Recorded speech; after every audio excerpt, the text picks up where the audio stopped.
युवा साथियों, आप सबका इस लाइव प्रोग्राम में स्वागत है। मैं अभी मेरे गांव शाहपुरा मंगलपुर आया हूं। वहीं से सीधा मैं आज ट्विटर पर सीधा लाइव आप लोगों से जुड़ रहा हूं। और ये लाइव बड़ा महत्वपूर्ण है। और क्यों है? एक तो जो सबसे बड़ा मुद्दा चल रहा है पूरे राजस्थान में कि अध्यापक भर्ती परीक्षा का परिणाम कब जारी होगा। एक मुद्दा चल रहा है पीटीआई भर्ती का परिणाम कब जारी होगा, और 1 लाख भर्तियों का वर्गीकरण कब होगा, और भर्ती परीक्षाओं का कैलेंडर कब जारी होगा, सीईटी सीनियर सेकेंडरी का परिणाम कब जारी होगा, और वीडियो और प्रयोगशाला सहायक भर्ती का प्रोविजन परिणाम कब जारी होगा। साथियों, अब जो मैं बता रहा हूं उसको गौर से आप सुनना और अपने सभी साथियों से पूछने की कोशिश करना। जैसे ही मैं लाइव में बोलूंगा उसके बाद, क्योंकि कल परसों भी मैं लाइव आया था तो कुछ चीजें मैंने बोली, उसके बाद काफी कॉपी पेस्ट गैंग एक्टिव होकर उसको कॉपी पेस्ट करने लग गई थी। तो साथियों, एक तो चीज जो थी, जो 10 मई को हमने बड़ी संख्या में कर्मचारी चयन बोर्ड का घेराव किया और विश्व का सबसे लंबा ज्ञापन 11 से 11 फीट का दिया, और फिर माननीय मुख्यमंत्री जी से मुलाकात की। उस मुख्यमंत्री से मुलाकात का क्या फायदा मिला और क्या होने वाला है। साथियों, अध्यापक भर्ती के जो अभ्यर्थी हैं पीटीआई भर्ती के, साथियों आने वाला जो वीक है उसमें पीटीआई भर्ती का जो कमेटी बनी है उनका लगभग कार्य पूरा हो जाएगा आने वाले वीक में, और उससे अगले वीक में अध्यापक भर्ती परीक्षा का परिणाम जारी हो जाएगा। ये पूरी उम्मीद है परिणाम जारी हो जाएगा। और वहीं अध्यापक भर्ती परीक्षा का परिणाम भी आने वाले वीक से, यानी कि जो अब वीक आएगा, यानी कल से वीक शुरू होगा, उससे अगले वीक में पूरी संभावना बिग ब्रेकिंग न्यूज आप लोगों के लिए है। जो हम लगातार प्रयास कर रहे थे, मुख्यमंत्री जी से मिलने का उद्देश्य यही था, कर्मचारी चयन बोर्ड में 10 मई को घेराव करने का उद्देश्य यही था। और मैं धन्यवाद देना चाहूंगा कर्मचारी चयन बोर्ड को भी, जो कल शनिवार के दिन भी काम किया। धन्यवाद कर्मचारी चयन बोर्ड के अध्यक्ष हरिप्रसाद शर्मा जी को, जो शनिवार को भी उन्होंने काम किया। और मैं आपको बता दूं, आने वाला वीक भी महत्वपूर्ण है युवा बेरोजगारों के लिए, और उससे अगला वीक भी महत्वपूर्ण है। आने वाले वीक में कर्मचारी चयन बोर्ड की भर्ती परीक्षाओं का कैलेंडर, जिसका लोग इंतजार कर रहे हैं कि मेरी कृषि परीक्षा कब होगी, मेरी जूनियर अकाउंटेंट कब होगी, पशु परिचारक भर्ती, संगणक, इनकी एग्जाम, सूचना सहायक एग्जाम कब होगी, तो कैलेंडर आने वाले वीक में जारी हो जाएगा। आने वाले वीक में कर्मचारी चयन बोर्ड की भर्ती परीक्षाओं का कैलेंडर जारी हो जाएगा, और वीडियो भर्ती प्रयोगशाला सहायक का प्रोविजनल परिणाम भी आने वाले वीक में जारी हो जाएगा, जिसका लोग इंतजार कर रहे हैं। साथियों, उसके अगले वीक में, यानी कि ये जो कल से वीक शुरू होगा, उस वीक में पीटीआई भर्ती का लगभग कार्य पूरा हो जाएगा, और उससे अगले वीक में पीटीआई भर्ती के अभ्यर्थियों का भी इंतजार खत्म हो जाएगा। और वहीं अध्यापक भर्ती परीक्षा का परिणाम भी संभावना पूरी है कि 100%, यानी कि 31 मई से पहले जो जारी करने के लिए हम जो जिद कर रहे थे, उस दिन हम गए कर्मचारी चयन बोर्ड 10 मई को, तो उन्होंने कहा इस पहले मई महीने जारी कर देंगे। जब शिक्षा मंत्री जी से मुलाकात की, तो शिक्षा मंत्री से मिलने के बाद जो स्थिति स्पष्ट हुई, मई के अंतिम सप्ताह में और जून के प्रथम सप्ताह में जारी हो जाएगी। लेकिन फिर मुख्यमंत्री जी से मुलाकात की, क्योंकि मुझे 48,000 परिवारों को आचार संहिता से पहले जुलाई अगस्त में ज्वाइनिंग दिलानी है। वहीं पीटीआई भर्ती के अभ्यर्थी को जून एंड या जुलाई तक ज्वाइनिंग दिलानी है। तो साथियों, मुलाकात का और संघर्ष का परिणाम आपको असर दिख रहा है। अब जो लोग कह रहे थे कि मुख्यमंत्री से मिलने से क्या हुआ, कर्मचारी चयन बोर्ड संघर्ष करने से क्या हुआ, परिणाम अब आने वाले, यानी कि अगले वीक से ही आपको कर्मचारी चयन बोर्ड में बड़ी संख्या में पहुंचकर विश्व का सबसे बड़ा ज्ञापन देने का। और मुख्यमंत्री जी से जब मैं जाकर मिला, हालांकि समस्याओं का सामना किया, पुलिस ने हमें हिरासत में लिया, 1 घंटे में थाने में बैठा रहा। मैं 1 घंटे क्या, कई घंटे बैठ सकता हूं मेरे राजस्थान के युवा बेरोजगारों के लिए। साथियों, चुनावी माहौल है, अलग अलग नेता अपनी विधानसभा में घूम रहे हैं, कई अपने टिकट के जुगाड़ में घूम रहे हैं, कोई क्या कर रहा है, लेकिन मैं उस लक्ष्य पर मैं भाग दौड़ कर रहा हूं। मुख्यमंत्री जी से मिला हूं, और धरातल पर भी हजारों की संख्या में मैं प्रदर्शन कर रहा हूं। मेरा लक्ष्य है 1 लाख प्रक्रियाधीन भर्तियों को आचार संहिता से पहले पूरी करवाने के लिए। मेरा ये वीडियो हर माता पिता जो जिनके बेटा और बेटी तैयारी का परिणाम भी है, और प्रदर्शन का परिणाम भी है कि आने वाले वीक में भर्ती परीक्षाओं का कैलेंडर जारी होगा, सीईटी सीनियर सेकेंडरी का परिणाम जारी होगा, वीडियो प्रयोगशाला सहायक का प्रोविजन परिणाम जारी होगा, और उसके अलावा उसके अगले वीक में पीटीआई और अध्यापक भर्ती के अभ्यर्थियों को भी खुशखबरी मिल जाएगी। यानी कि कुल मिलाकर ये वीक और आने वाला वीक युवा बेरोजगारों के लिए महत्वपूर्ण साबित होगा। ये अच्छी खबर आप सबके लिए है। अभी थोड़ी देर बाद लोग कॉपी पेस्ट करने वाले हैं, क्योंकि वो वीडियो मेरा देखते हैं। क्योंकि ये सब कुछ हो रहा है हमारे संघर्ष के बदौलत। एक आवाज उठाते हजारों लोग पहुंचते। मैं धन्यवाद देना चाहूंगा पीटीआई भर्ती के उन अभ्यर्थियों को जिन्होंने संयम बनाए रखा, विश्वास रखा। साथियों, जो रणनीति हमने तैयार की थी उस रणनीति के तहत आप लोगों को जून एंड जुलाई में ज्वाइनिंग से कोई नहीं रोक पाएगा। वहीं जुलाई अगस्त तक अध्यापक भर्ती के अभ्यर्थियों को ज्वाइनिंग दिलाने का हम प्रयास कर रहे हैं। तो साथियों, जो 3 बजे का जो कार्यक्रम था, जो मैं आया हूं, लाइव आया हूं, जो आप लोगों के लिए बड़ा महत्वपूर्ण था, और आपने जो 2 बड़ी अपडेट आपने जो आने वाला वीक जो कल से शुरू होगा और एक 22 मई से शुरू होगा, दोनों वीक महत्वपूर्ण। मैं बार बार इस चीज को इसलिए रिपीट कर रहा हूं क्योंकि 10 मई के संघर्ष और माननीय मुख्यमंत्री जी से मुलाकात के बाद कार्य तेज गति से बढ़ा है। कहते हैं ना, संघर्ष कभी विफल नहीं होता, यानी कि संघर्ष का परिणाम मिलता है। मैंने पहले भी ट्वीट के माध्यम से मैंने ये कहा था कि देखना आने वाले समय में जो हजारों की संख्या में इस गर्मी में विश्व का सबसे बड़ा ज्ञापन 1111 फीट का देकर हमने जो प्रदर्शन किया था, एक ही आवाज में 2000 से ज्यादा युवा बेरोजगार पहुंचे और फिर माननीय मुख्यमंत्री से थाने में 1 घंटे बैठ कर, यानी कि वहां भी हम प्रताड़ित हुए, वहां भी हम जेल में थाने में बैठे रहे और उसके बाद माननीय मुख्यमंत्री से मुलाकात हुई। हार नहीं मानी, हमने मुलाकात भी की और युवाओं की मैंने मजबूती से माननीय मुख्यमंत्री जी के सामने बात रखी। 7 जून को मुख्यमंत्री जी को आमंत्रित भी किया है देश का पहला युवा बेरोजगार महासम्मेलन के लिए। साथियों, युवा बेरोजगार महासम्मेलन के माध्यम से मुख्यमंत्री जी के सामने विभिन्न कई मांगे रखी जाएंगी, क्योंकि साथियों अभी इस समय जो राजनीति के जो वातावरण बना है, कई लोग कमेंट करते हैं आप उनका साथ दो, उनका साथ दो। मैं सभी का स्वागत करता हूं, सभी का सम्मान करता हूं। आवाज कोई भी उठाए, आवाज उठाने वाला अच्छा होता है, लेकिन सवाल यह है कि मुझे काम करवाना है।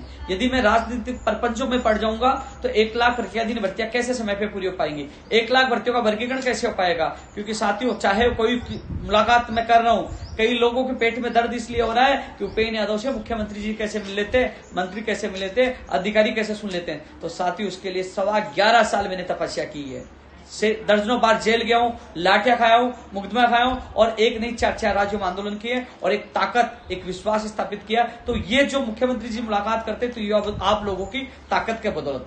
तो साथियों, मैं यही कहना चाहूंगा, क्योंकि 2023 नवंबर में जो चुनाव है वो भी युवाओं पर आधारित हो, यानी कि बेरोजगारी और रोजगार पे आधारित हो। 7 जून का जो होने वाला जो युवा बेरोजगार महासम्मेलन है, मुख्यमंत्री जी को भी आमंत्रित कर रहे हैं सुबह, उसके बाद बीजेपी के नेताओं को भी, अन्य पार्टियों के नेताओं को भी आमंत्रित कर रहा है।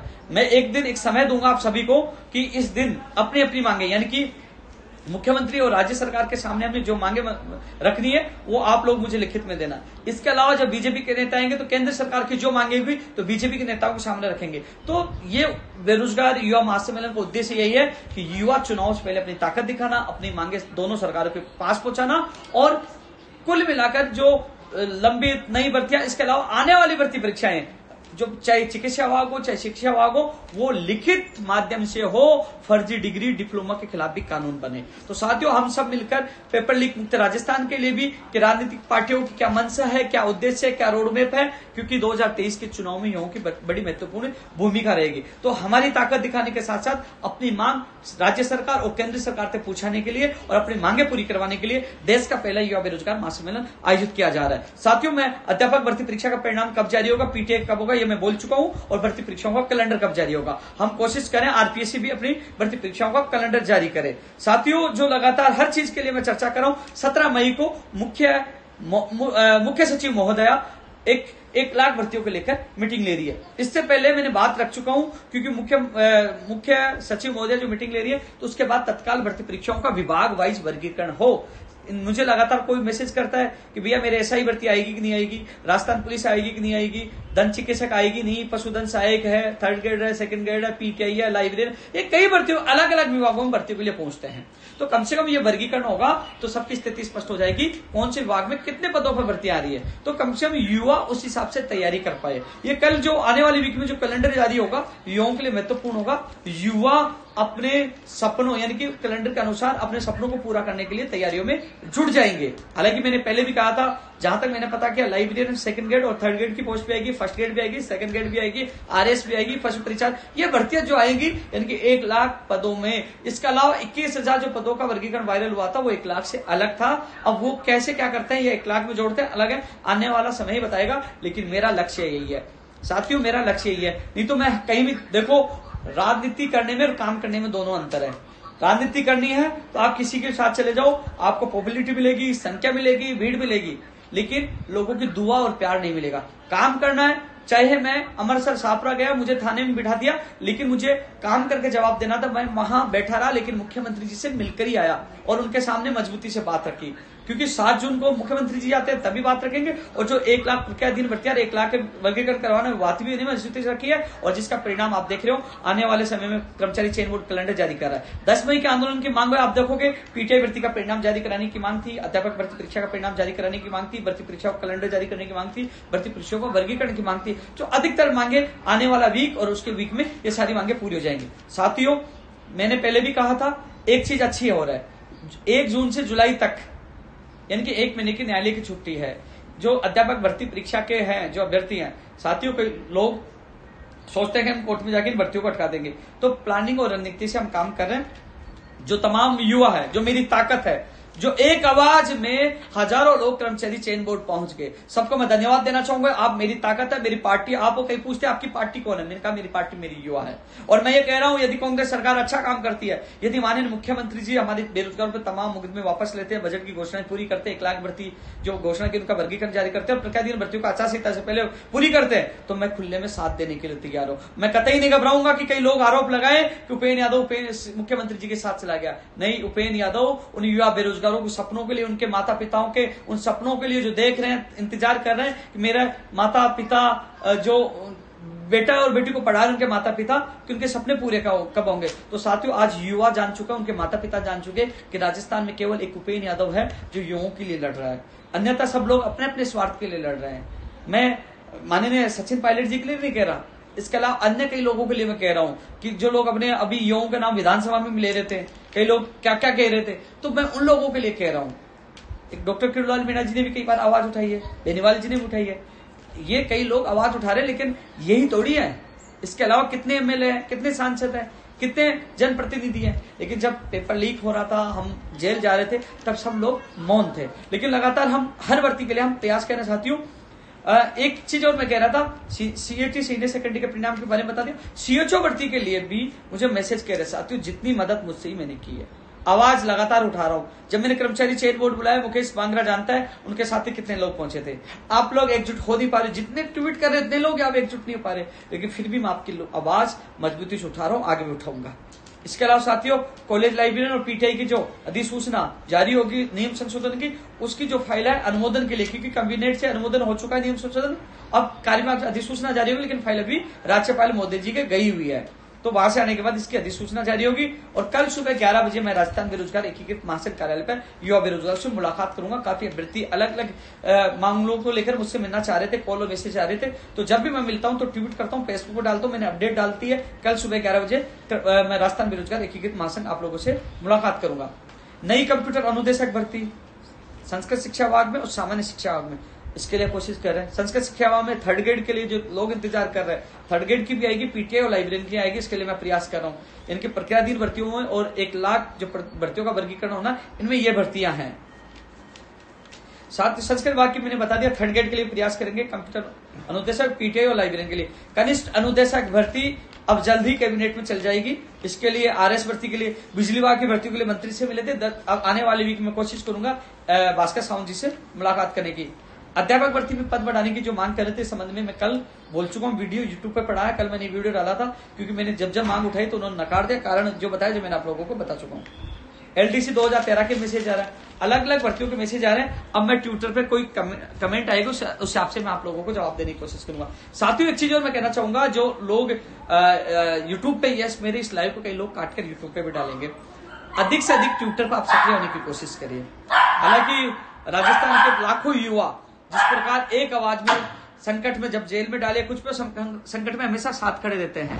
अब मैं कमेंट पढ़कर जवाब देने की कोशिश करूंगा। मैं आज बहुत दिन बाद घर आया हूं, अभी थोड़ी देर पहले पहुंचा हूं, और कल सुबह 7 बजे वापस जयपुर के निकल जाऊंगा। कई महीनों, कई दिनों बाद घर पहुंचता हूं, लेकिन कम समय दे पाता हूं, क्योंकि मुझे आप लोगों के लिए, क्योंकि अब चुनावी समय है, मेरी जो आपको मैं, जो समझदार युवा है, जो समझदार युवा है, जिसको नौकरी चाहिए, और जो समझदार उनके माता पिता है, हालांकि माता पिता हर के समझदार होते हैं, लेकिन एक चीज कहना चाहूंगा, क्योंकि यदि मैं किसी राजनीतिक समीकरण में या किसी परपंच में पड़ गया, तो 1 लाख प्रक्रियाधीन भर्तियां और 1 लाख भर्तियों का वर्गीकरण नहीं हो पाएगा।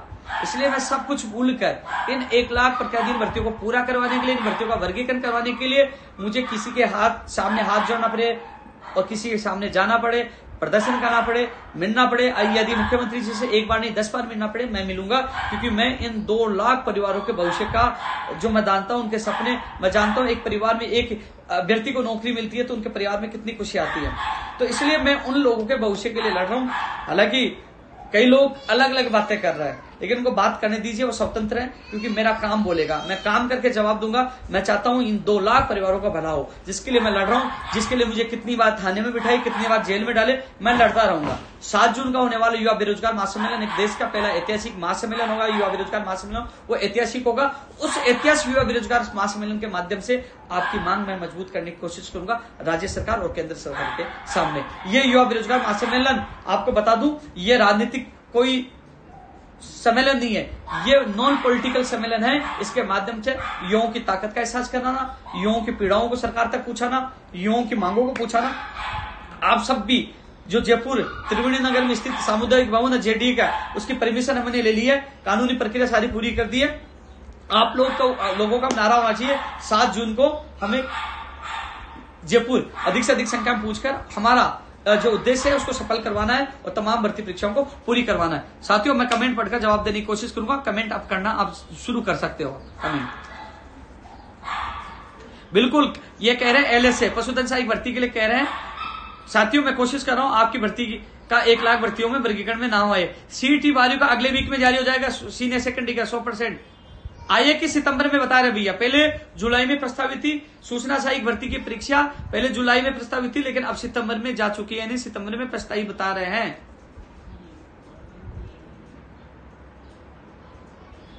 स्टेनो भर्ती में नियम संशोधन का चल रहा है, लेकिन नियम संशोधन जल्द से जल्द करवाकर जून जुलाई तक इसकी विज्ञप्ति जारी करवाने का हम प्रयास करेंगे। जून जुलाई तक हो जानी चाहिए। फायरमैन का परिणाम के लिए उन्होंने कहा था कि पहले हम PTI का निकालेंगे, उसके बाद फायरमैन का निकालेंगे। तो फायरमैन का परिणाम भी जल्द से जल्द जारी कराने की हम कोशिश करेंगे। रीट के रिजल्ट के लिए मैं बोल चुका हूं। LDC 2013 के लिए हम प्रयास कर रहे हैं 6029 पदों को पूरा किया जाए। और इसके अलावा LDC जो परीक्षा कैलेंडर जारी होगा तो तमाम भर्ती परीक्षाओं का उसमें जिक्र होगा कि इन भर्तियों की परीक्षाएं कब होगी, क्योंकि नई भर्तियों का कैलेंडर जारी होगा। अब जो नई भर्तियां हैं और तो उनके परीक्षा तिथि या तो परीक्षा तिथि या संभावित महीना जारी होगा। मैंने पहले भी आप लोगों को सबसे पहले ट्वीट करके और लाइव में मैंने बताया था कि कुछ भर्तियों की सितंबर अक्टूबर में एग्जाम होगी और कुछ की जनवरी फरवरी में होगी। तो आने वाला जब आप कैलेंडर देखोगे तो अधिकतर वही महीने आपको देखने को मिलेंगे। कमेंट जो करना चाहिए कर सके, मैं ज्यादा देर लाइव नहीं जुड़ूंगा, मैं जवाब देने की कोशिश कर रहा हूं। रीट मेंस रिजल्ट आने वाला जो वीक है, यानी कि 22 तारीख से शुरू होने वाले वीक में उम्मीद करता हूं आपका परिणाम जारी हो जाएगा और संघर्ष की जीत होगी और आप लोगों का जो इंतजार है वो खत्म हो जाएगा। पंचायत राज जैन भर्ती के लिए जो कैलेंडर जारी हो रहा है, जिसमें जनवरी फरवरी प्रस्तावित बताई जा रही है, लेकिन 550 की फाइल की है अन्य विभागों से और हम डेटा इकट्ठा कर रहे हैं। यदि जनवरी होती है उससे पहले अन्य विभागों से डेटा हम मंगवा कर, क्योंकि अभी तक तो 324 पदों की जो अभ्यर्थना ही कर्मचारी चयन बोर्ड पहुंची है। यदि अन्य विभागों से और भी भर्तियों की अभ्यर्थना आ जाती है, बड़ी भर्ती हो जाएगी, तो हम वो कोशिश करेंगे। यदि जनवरी फरवरी में एग्जाम हो रही है तो उससे पहले हमारे पास समय है कि जिससे, क्योंकि साथियों सबसे बड़ी बात है भर्ती की विज्ञप्ति जारी होना। उसके बाद आप यहां न सोचे आचार संहिता होगी, बाद में हो जाएगी, आचार संहिता के बाद हो जाएगी, लेकिन विज्ञप्ति जारी करवाना अक्टूबर से पहले, आचार संहिता लगने से पहले, वो हमारी प्राथमिकता रहेगी। पंचायत राज जैन भर्ती की जो अभ्यर्थी हैं, आप जानते हो कि आपके साथ मेरे अलावा कोई नहीं है।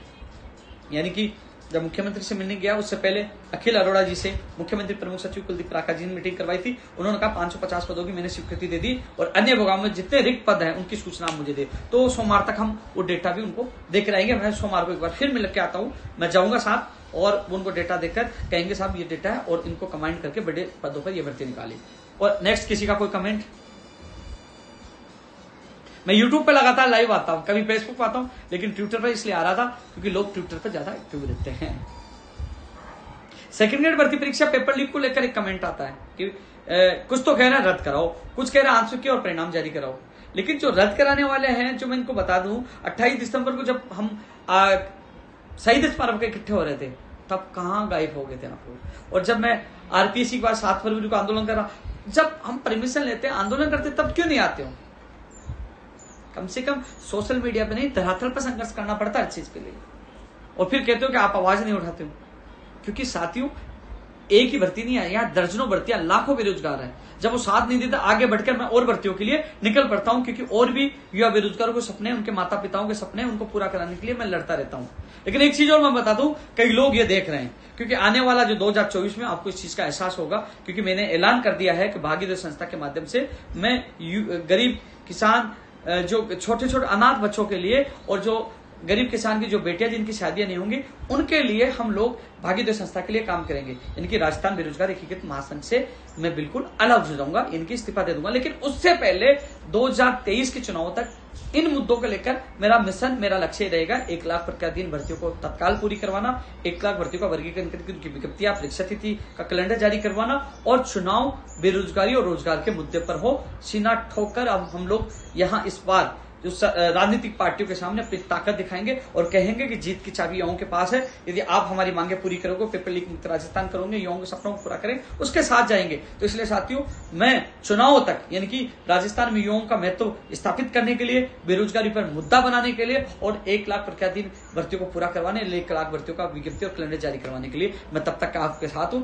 लेकिन जब तक रहा, कितनी बार जेल चला गया, जेल गया, बाहर आया हूं, लड़ा हूं, थाने में बिठाया, आया हूं, लड़ा हूं, हार नहीं मानी, युवाओं के लिए सड़कों पे लड़ा। युवा, उनको भी धन्यवाद देना चाहूंगा जो एक आवाज में बड़ी संख्या में आप लोग पहुंच जाते हो। साथियों, ये आज का लाइव महत्वपूर्ण था। जब भी मैं जुड़ता रहूंगा, आप ज्यादा ज्यादा लोगों तक शेयर करिए। युवा तक कार्यक्रम है, मैं आज गांव पहुंचा हूं और कल सुबह जयपुर वापस पहुंचूंगा। पहले जनसुनवाई में, राजस्थान बेरोजगार एकीकृत महासंघ कार्यालय में जनसुनवाई में आप सबसे मुलाकात करूंगा। उसके बाद मैं सचिवालय जाकर और जो पंचायत जैन भर्ती के लिए अखिल अरोड़ा जी से मुलाकात करूंगा। साथियों, आपके साथ हमेशा था, आगे भी रहूंगा। लेकिन मैं राजनीति प्रपंचों से दूर होकर मेरा एक ही लक्ष्य है, इन भर्तियों को पूरा करवाना। यदि इस राजनीति प्रपंचों में मैं पड़ जाऊंगा, मुझे पता है युवाओं कोई भी आवाज उठा रहा अच्छा काम कर रहा है, कई लोग कह रहे हैं आवाज उठाइए, आपको भी जाना चाहिए, लेकिन मैं जाऊंगा तो ये भर्तियां रोक दी जाएंगी, यानी कि आपके सपनों को रोकने का काम किया जाएगा। मैं नहीं चाहता कि मेरी वजह से, एक छोटे से कदम की वजह से या राजनीति करने की वजह से 1 लाख प्रतिदिन भर्तियां अटके या अटके। इसलिए मैं चाहता हूँ निष्पक्ष होकर मैं युवाओं के लिए जब पहले लड़ रहा था वैसे लड़ता रहूं और इन मांगों को पूरा कराता रहूं। उम्मीद करता हूँ 7 जून को भी आप अधिक से अधिक संख्या में पूछेंगे। माननीय मुख्यमंत्री जी को आमंत्रित किया, उन्हें स्वीकृति दी है, और अन्य दलों के नेता भी आएंगे। हम सब मिलकर बीजेपी और राजस्थान कांग्रेस सरकार, यानी कि केंद्र और राज्य सरकार के सामने हम मांग मजबूती से उठाएंगे युवाओं के सपनों को पूरा करवाने के लिए। साथियों, लगातार आप लोगों के साथ बीच में मैं यूट्यूब, ट्विटर, फेसबुक लाइव के माध्यम से आपके बीच में आता रहता हूं। आज मैं ट्विटर के माध्यम से आया हूं, तो उसको ज्यादा ज्यादा लाइव को ज्यादा ज्यादा लोगों तक भेजना और बताना कि हम लोग बहुत संघर्ष के करीब है। जो 10 मई का जो होने वाला लोग कह रहे थे, सब लोगों ने उसका कहा, कर्मचारी चयन बोर्ड के अधिकतर अधिकारी बाहर आ गए उस चीज को देखने के लिए कि विश्व का सबसे बड़ा ज्ञापन दिया जा रहा है। अधिकारी बाहर आके ज्ञापन को लिया भी, हाथ लगाया, लिया, देखा, और ये पूरे देश में एक विषय बना। जो वर्ल्ड ऑफ रिकॉर्ड वाले से मेरी बात हुई है, उन्होंने मुझे कहा कि वो भी मेरे से मिलने आ रहे हैं। इनकी विश्व का सबसे बड़ा लंबा ज्ञापन था और सबसे बड़ी संख्या थी गर्मी में, और हमने आवाज बुलंद की कि भर्ती परीक्षा को कैलेंडर जारी हो, वर्गीकरण हो, और प्रतिदिन भर्तियां पूरी। अध्यापक भर्ती जो प्रमुख तौर से 48,000 पदों पर 48,000 परिवारों का भविष्य का सवाल है, पीटीआई भर्ती है, सीईटी सीनियर सेकेंडरी का परिणाम है, वीडियो प्रयोग, ये तमाम चीजें होने वाली है। यानी कि मैंने कहा आने वाला वीक और उसके आने वाला वीक युवा बेरोजगारों के लिए महत्वपूर्ण होगा। धन्यवाद। फिर एक और लाइव में आप लोगों से मुलाकात होगी। जय हिंद, जय भारत।